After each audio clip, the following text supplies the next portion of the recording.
तो प्यारे बच्चों, आज आपकी हिंदी की पाठ्य पुस्तक का पाठ 7 मैं लेकर के आपके बीच में उपस्थित हूँ। और ये जो पाठ है, इस पाठ का नाम है मित्र को पत्र। तो आपके बहुत से मित्र होंगे, दोस्त होंगे, है ना? और जो दोस्त हमारे पास होते हैं, उनसे तो हम रोज विद्यालय में या घर जा कर के बात कर लेते हैं। लेकिन सारे मित्र हमारे पास तो नहीं होते ना। कुछ मित्र बहुत दूर भी होते हैं हमसे। तो उन मित्रों से बात करने के लिए हम उनको पत्र लिख सकते हैं, यानी चिट्ठी लिख सकते हैं। तो ऐसा ही एक पत्र आज इस पाठ के जरिए मैं आपको पढ़ के सुनाऊंगा, जो एक मित्र ने अपने दोस्त को लिखा है। तो आइए आगे बढ़ते हैं और पढ़ते हैं इस पत्र को। तो सबसे पहले लिखता है वो दोस्त, प्रिय मित्र यानी प्यारे मित्र अभिषेक, यानी दोस्त का नाम क्या है? अभिषेक है। तो आपने ये नाम याद रखना है। क्या नाम है दोस्त का? अभिषेक। सबसे पहले वो बोलता है नमस्ते। फिर वो कहता है, आशा है तुम और परिवार में सभी सकुशल होंगे। क्या बोलता है? आशा है कि तुम और परिवार में सभी सकुशल यानी अच्छे से होंगे और गर्मियों की छुट्टियों का आनंद ले रहे होंगे। किसका आनंद ले रहे होंगे? गर्मियों की छुट्टियों का। अब वो कहता है दोस्त कि मैं अपनी छुट्टियां मनाने अपने नाना नानी के घर गुवाहाटी आया हूँ। गुवाहाटी जो है वो क्या है? असम, यानी असम जो एक हमारा राज्य है, उसकी क्या है? राजधानी है। और ये भारत के पूर्वोत्तर यानी पूर्व और उत्तर दिशा के मध्य में जो स्थित प्रदेश हैं, उनका प्रवेश द्वार है। ठीक है जी। और यह एक बहुत सुंदर और विशाल महानगर है। बहुत सुंदर और विशाल महानगर है। ये किस नदी के किनारे पर स्थित है? ब्रह्मपुत्र नदी के तट पर स्थित है। अब आपको ये जानकर हैरानी होगी, आश्चर्य होगा कि जो ये ब्रह्मपुत्र नदी है, ये इतनी विशाल या इतनी बड़ी नदी है कि इसमें एक बहुत बड़ा द्वीप है, जिसका नाम है माजुली द्वीप। और ये माजुली द्वीप जो है, ये भारत का सबसे बड़ा द्वीप है। भारत का क्या है? सबसे बड़ा द्वीप है। और असम का जो विश्व प्रसिद्ध वैष्णव मठ है, जिसका नाम है सत्र, वहां पर ये मित्र कहता है कि हमने सत्रिया नृत्य देखा है, जो भारत के शास्त्रीय नृत्यों यानी वो नृत्य जो भारत के शास्त्रों में जिनका वर्णन है, या बहुत पुराने समय से, परंपरागत समय से जो चला आ रहे नृत्य हैं, उनमें से एक है। अब गुवाहाटी नगर के समीप नीलांचल पर्वत पर कामाख्या देवी का मंदिर भी स्थित है। और ये जो मंदिर है, यहाँ पूरे भारत से श्रद्धालु दर्शन करने के लिए आते हैं। ये देखिए, है ना, कामाख्या देवी जी का मंदिर दिख रहा है आपको, ये नीलांचल पर्वत पर। और हम लोग, यानी ये दोस्त कहता है कि पिछले गुरुवार को वहां दर्शन के लिए गए थे, और वे उमानंद मंदिर भी गए थे। यानी बहुत सारे मंदिर जो हैं, वो यहाँ पर हैं गुवाहाटी में। और यहाँ पहुंचने के लिए कैसे जाना पड़ता है? नाव से, यानी कश्ती से। और थोड़ा बहुत पैदल भी चलना पड़ता है। तो हम तो हिमाचल के रहने वाले हैं, है ना। हमारे यहाँ पर नाव से तो शायद ही किसी मंदिर में जाते हो। हैं बहुत से मंदिर ऐसे हैं जहाँ नाव से भी पहुंचा जा सकता है, लेकिन पैदल तो हमें अमूमन बहुत से मंदिर, अक्सर जो भी पहाड़ियों पर हमारे मंदिर स्थित हैं, वहां हमें पैदल ही जाना पड़ता है। अब पैदल चलते चलते नानी ने स्वस्थ रहने के लिए कुछ बताई बातें। क्या बताई? सबसे पहली बात तो बताई कि भाई खेलना बहुत जरूरी है, क्योंकि उन्होंने कहा कि स्वस्थ तन में ही स्वस्थ मन का वास है। तन होता है शरीर, ठीक है जी। और जिसका शरीर ही स्वस्थ नहीं, उसका मन कहाँ से स्वस्थ होगा? उसका मन भी उदासी रहेगा। तो इसीलिए पढ़ाई के साथ साथ खेलकूद भी करनी है। अब नानी को तुरंत वो कहता है, मैंने बताया कि भाई मैं अपने मित्र यानी कि आपके साथ, अभिषेक के साथ क्या क्या खेलता हूँ? खो खो, पिट्ठू गरम, क्रिकेट, फुटबॉल। और जैसे ही मैं ये बातें बताने लगा, तो मुझे तुम्हारी याद आ गई।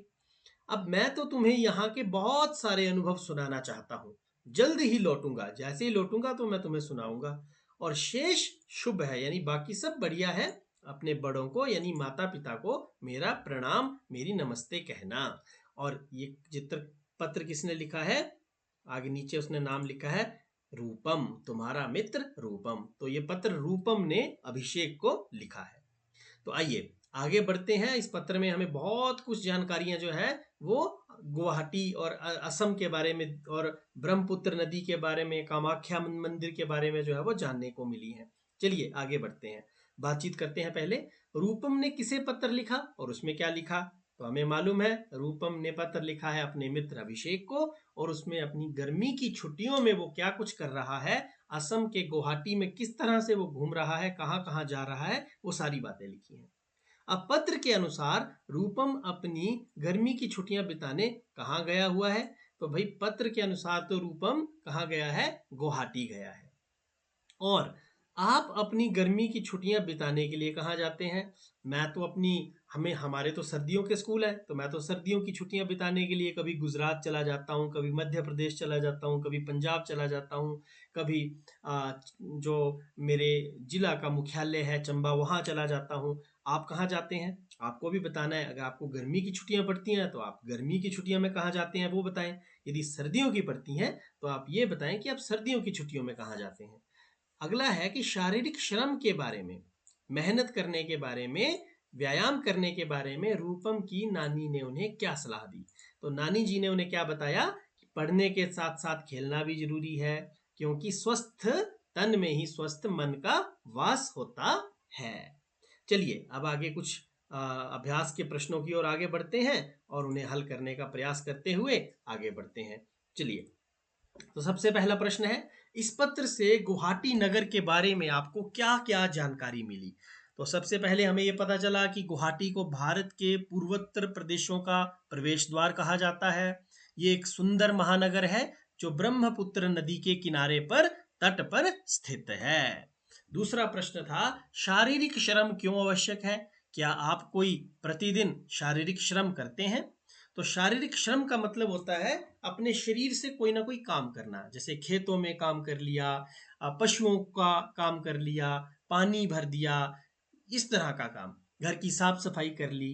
तो शारीरिक श्रम करने से तन मन दोनों स्वस्थ रहते हैं। और मैं अपनी बात करूं तो मैं प्रतिदिन सैर करने जाता हूं। तो आप भी बताइए, आप कौन सा शारीरिक श्रम प्रतिदिन करते हैं? अगला है, पत्र के अनुसार रूपम और अभिषेक कौन कौन से खेल खेलते हैं? तो पत्र के अनुसार रूपम और अभिषेक खो खो, पिट्ठू गरम, क्रिकेट और फुटबॉल खेलते हैं। आपको कौन कौन से खेल खेलना पसंद है? तो उसकी सूची आपने बनानी है। तो आप लिख सकते हैं क्रिकेट, बैडमिंटन, शतरंज, खो खो, लूडो, वॉलीबॉल। इसके अलावा और भी जो खेल आपको पसंद है आप वो लिख सकते हैं। अब फिर से वही मजेदार प्रश्न आ गया है। आपको ढूंढना है, आपको घेरा लगाना है। और किस पर घेरा लगाना है इस बार? खेलों के नाम पर। तो क्रिकेट पर तो घेरा लगा हुआ है। जल्दी से दूसरा ढूंढिए।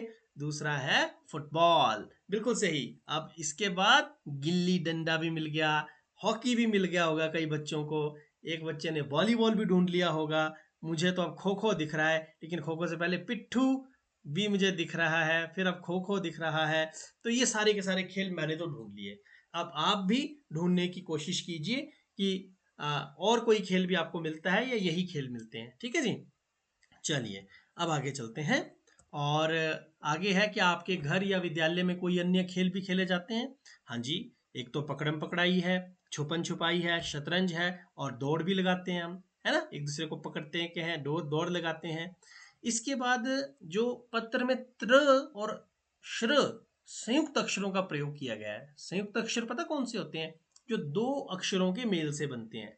जैसे त्र, त और र के मेल से बना है, इसलिए त्र की आवाज आती है और इसको इस तरह से लिखा जाता है, जैसा कि आपको अपने फोन की या लैपटॉप की स्क्रीन पर दिख रहा होगा। अब श्र जो है वो श और र के मेल से बना है, तो इसलिए ये इस तरह से लिखा जाता है और आवाज श र श्र आती है।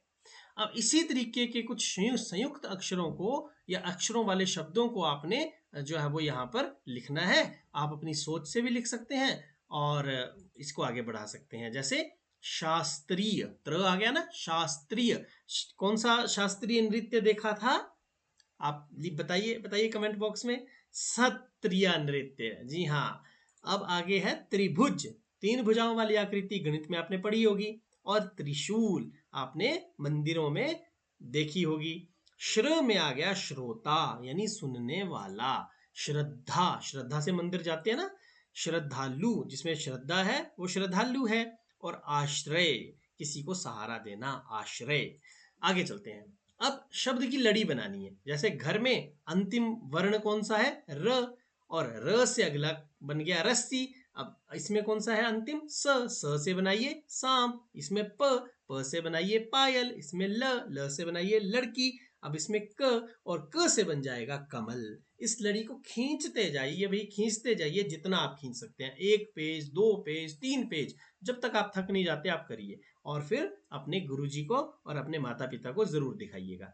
जरूरी नहीं है एक बार में ही करना है, आप थोड़ी देर अभी कीजिए, फिर थोड़ी देर बाद सोच के बाद में कीजिए, पर जितना लंबा बना सकते हैं बनाइए। इससे पता चलेगा कि कितने शब्द आपको आते हैं। अब देखिए, पत्र में ये बहुत सारे शब्द आए हैं, इन शब्दों में से आपको नाम वाले शब्द ढूंढने हैं। और मैं एक बात और बता दूं, नाम वाले शब्दों को संज्ञा कहते हैं, बस इतना सा याद रखना है आपने। क्या कहते हैं नाम वाले शब्दों को? संज्ञा। जैसे नगर नाम है, पर्वत रूपम नाम है। अब ऐसे ही जो भी इसमें नाम वाले शब्द होंगे ना, आपने उसमें रंग भरना है। तो मैं टिक लगा दूंगा, नाम आप रंग आप खुद भरेंगे, ठीक है जी। तो सबसे पहले तो नानी, नाम है ना, नानी। अभिषेक, उसके बाद ब्रह्मपुत्र नदी का नाम है। भारत हमारे देश का नाम है। नीलांचल एक पर्वत का नाम है। उसके बाद गुवाहाटी एक शहर का नाम है। ठीक है। अब हमने भारत के पूर्वोत्तर क्षेत्र के जो है मैं आपको बता दूं 8 प्रदेश हैं। कौन कौन से हैं?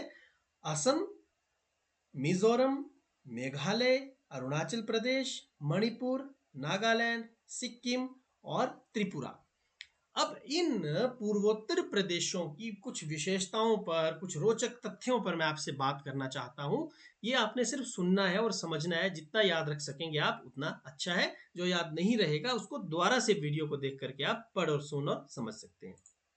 तो ये है हमारे पूर्वोत्तर के कुछ राज्य, जिनके मैंने अभी नाम भी लिए। सिक्किम है, अरुणाचल प्रदेश है, असम है, मेघालय है, नागालैंड, मणिपुर, त्रिपुरा और मिजोरम। चलिए, सबसे पहले मैं आपको ये बताता हूं कि क्या आपको पता है कि किस राज्य को उगते सूर्य की भूमि माना जाता है? यानी कहाँ सबसे पहले सूर्य उदय होता है? तो भैया वो उदय होता है अरुणाचल प्रदेश में। और ये देश का सबसे पूर्वी राज्य है, पूर्व दिशा में सबसे अंत में यही राज्य है, और यहाँ सबसे पहले सूर्य निकलता है। इस राज्य की जो सीमाएं हैं वो 3 देशों से लगती हैं। कौन कौन से देशों से? भूटान, चीन और म्यांमार। बिल्कुल सही। अगला है, क्या आप जानते हैं कि दुनिया में सबसे बड़ा नदी द्वीप कहाँ पर है? इस पाठ में बताया मैंने, माजुली नदी द्वीप है, जो असम में है। बिल्कुल सही, बिल्कुल सही। और ये ब्रह्मपुत्र नदी पर है। Very good, very good. यहाँ का सनसेट यानी सूर्यास्त बहुत सुंदर है। आगे है, दुनिया में सबसे छोटे बसे हुए नदी के द्वीप कहाँ मिलते हैं? सबसे छोटे ये मिलते हैं गुवाहाटी और असम में। ठीक है जी। और यहाँ पर नदी पर उमानंदा द्वीप भी है, और इसी द्वीप के नाम पर एक मंदिर भी पड़ा है जिसका नाम है उमानंदा। इस पाठ में भी आपको बताया है ना। आगे, एशिया का सबसे साफ सुथरा गांव कौन सा है पता है? शिलोंग। मेघालय में एक गांव है मावलीनोंग, और ये सबसे साफ सुथरा गांव है। ये छोटा सा गांव स्वच्छता के मामले में शहरों के लिए भी एक प्रेरणा है। यानी कि शहरों में भी उतनी सफाई नहीं है जितनी इस छोटे से गांव में है। और पृथ्वी पर सबसे ज्यादा बरसात पता कहाँ होती है? मेघालय में। और मेघालय के मौसीन राम नामक जगह पर बारिश होती है सबसे ज्यादा। तो देखिए पूर्वोत्तर में कितनी खास चीजें हैं, है ना। इसके बाद है, देश का पहला तेल का कुआं कहाँ पर है? असम के डिगबोई में सबसे पुराना तेल का कुआं है। कौन सा तेल? पेट्रोल, डीजल, मिट्टी का तेल जो हमें मिलता है ना, वो वाला। और दुनिया में सबसे बड़ा चाय उत्पादक, यानी सबसे ज्यादा चाय जो हम सुबह सुबह पीते हैं ना, पता है सबसे ज्यादा कहाँ पर होती है? वो होती है असम में। देखिए, भारत का एक छोटा सा राज्य है, कितना अजीब है ना, और ये पूरी दुनिया में सबसे ज्यादा चाय बेचता है, असम। आपको पता है हिमाचल में भी कहीं पर चाय उगती है? और अगर पता है तो बताओ, मैं अंत में बताता हूं आपको, ठीक है। तब तक आप सोचो, किस राज्य में 3 अलग अलग प्रकार के रेशम पैदा किए जाते हैं? भाई, ये भी किए जाते हैं। कांजीवरम रेशम, बनारसी रेशम के बारे में तो आप सब जानते हैं, लेकिन बहुत कम लोग जानते होंगे कि असम एकमात्र ऐसा राज्य है जहां 3 प्रकार के सफेद पैट, स्वर्ण मुगा और गर्म झरी रेशम, ये तीनों रेशम जो है वो असम में उगते हैं, और कहीं पर भी ये रेशम नहीं मिलता है। और भारत का सबसे ज्यादा पढ़ा लिखा राज्य जो है, उनमें त्रिपुरा और मिजोरम का नाम जो है वो आता है। और भारत का आप सभी जानते हैं कि पृथ्वी का स्वर्ग किसे कहते हैं? हम कश्मीर को। धरती का स्वर्ग कश्मीर को बोलते हैं ना। और भगवान का अपना देश कौन सा है? केरल। और इसी तरीके से अगर हम कहें कि भारत का या पूर्व का स्कॉटलैंड अगर कोई है तो वो है मेघालय, क्योंकि इसे प्रकृति ने बहुत सुंदर बनाया है। तो भाई मैंने आपको शुरू में पूछा था ना कि कहाँ पर है, हिमाचल में भी चाय उगने वाली जगह, तो वो पालमपुर में है। तो जितने बच्चों को पता था और जिन्होंने कमेंट बॉक्स में लिख दिया उनके लिए तालियां जरूर बजा देना, बाकियों को मैंने बता दिया। अब देखिए इस पत्र में आपने दो मंदिरों के बारे में सुना पढ़ा, एक तो कामाख्या देवी मंदिर जो नीलांचल पर्वत पर है, और एक उमानंद मंदिर जो उमानंद द्वीप पर है, छोटे से द्वीप पर। हमारे राज्य में भी बहुत से मंदिर हैं, बहुत से मंदिर हैं। उनमें से कुछ मंदिरों का नाम मैं आपको बताता हूँ, वैसे आपको पता ही होगा। कांगड़ा का ज्वाला जी मंदिर, ये आप देख रहे होंगे तस्वीरों में। बहुत ही मतलब मान्यता है इस मंदिर की, और ऐसा माना जाता है कि ये एक शक्ति पीठ भी है। नैना देवी मंदिर बिलासपुर का आप देख रहे हैं।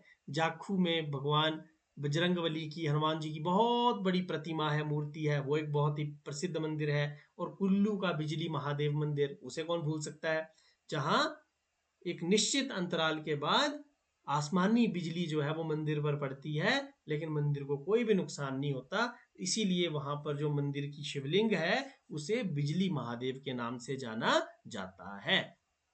आइए आगे बढ़ते हैं। अब आप देखिए बहुत से खेल की गीतों को जानते होंगे, जैसे हरा समंदर गोपी चंदर, ऐसे कोई दो गीत बताने हैं तो मैं आपको बताता हूँ। एक तो हो सकता है अक्कड़ बक्कड़ बम्बे वो, 80 90 पूरे 100 में निकला धागा और चोर निकल के भागा। इसी तरह से पोशम पा भाई पोशम पा, डाकिए ने क्या किया, 100 रुपए की घड़ी चुराई, डाकुओं ने क्या किया, 100 रुपए की घड़ी चुराई, अब तो जेल में आना पड़ेगा, जेल का पानी पीना पड़ेगा।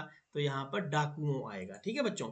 अब देखिए, आप अभी आपने पत्र के बारे में पढ़ा ना, तो ये भी पत्र लिखने से ही जुड़ी हुई चीजें हैं। ये नीचे जो दी गई है ना, ये टिकटें हैं, डाक टिकट बोलते हैं इनको। ये अलग अलग प्रसिद्ध चीजों के उस पर निकाली जाती हैं। जैसे देखो ये जो हिमालयन रेलवे है उस पर ये डाक टिकट है।